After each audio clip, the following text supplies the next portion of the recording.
أسباب من عوامل تقوية الإيمان. ذا شو خدمنا فوذ الإيمان، ذا شو تفورتيفيين الإيمان يزداد وينقص. وكذا هو النبي صلى الله عليه وسلم إنك الإيمان يزداد ينقص.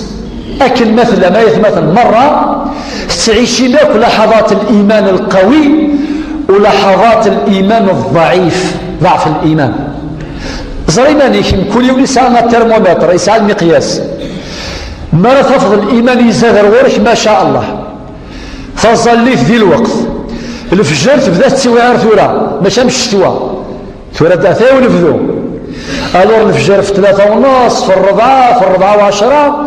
ألور مال الإيمان يزداد هكذا ديني الشيخ الله أكبر أتكرر سي فري وعار باش في الوحدة أذكر في 4 في 3:30.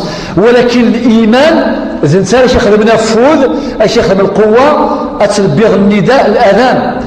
ذا الإيمان راك يا ولد تخدم بالخراس كامل باش تصل قوذ منك باش ينسلم. ذا الإيمان خاطر تفرحاو تنصيت تفرحاو ما شاء الله. ذا الإيمان راك يا ولد تخدم بالخدمة ذي الوقت وتحافظ في الوقت وتقرز بالخدمة إلى آخره. ذا شو تقوي الإيمان. 4 من دواوي اكتفورتيفيين اكتوغمونتي الإيمان. وسورتو ربي تقول سينك يا أيها الذين آمنوا المؤمنين آمنوا بالله ورسوله. حرزة الإيمان نوال سنرنيث نخدم ثاس الجهد الإيمان نوال. 4 حاجة ثم زواروثك سنرنين الإيمان تمسني للعلم سي نورمال. أكن تيسين الدين النغ يرنا الإيمان تقول سي بوسا ثمسنيث لها سي بوسا ثمسنيث تساوي سافري في جرزني. قارد ربي تقواليس قل هل يستوي الذين يعلمون والذين لا يعلمون إنما يخشى الله من عباده العلماء.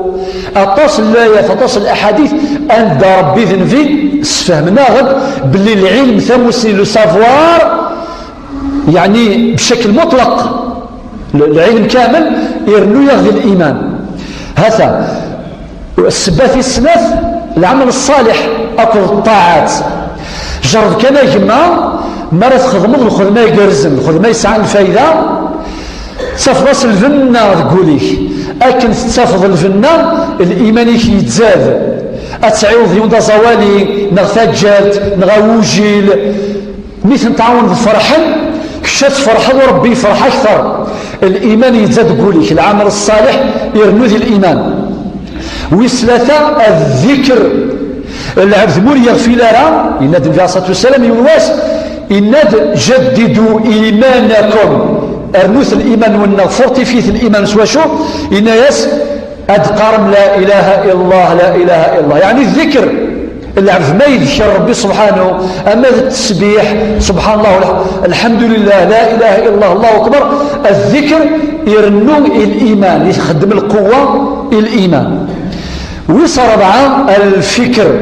ذا شو المعنى يس العبد سيمي يتوحد ربي يتخمم يتفكر ذي خلقه ربي سبحانه الإيمان يتزاد. ينغض ربي في سورة فصلت الآية 53 يند سنريهم آياتنا في الآفاق وفي أنفسهم حتى يتبين لهم أنه الحق. سن العبد قرأ في كتاب الله المفتوح ولي جنوان ولي ثران ولي قور ولي طيج البحور السجناء ايفور اذورار زلازل الخلق ربي سبحانه مرة توحد ربي سبحانه الإيمان يتزاد.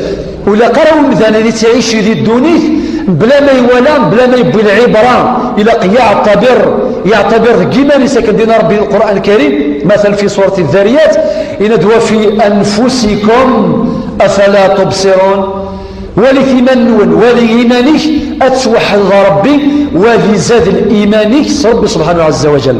وقيل المقصود الذكر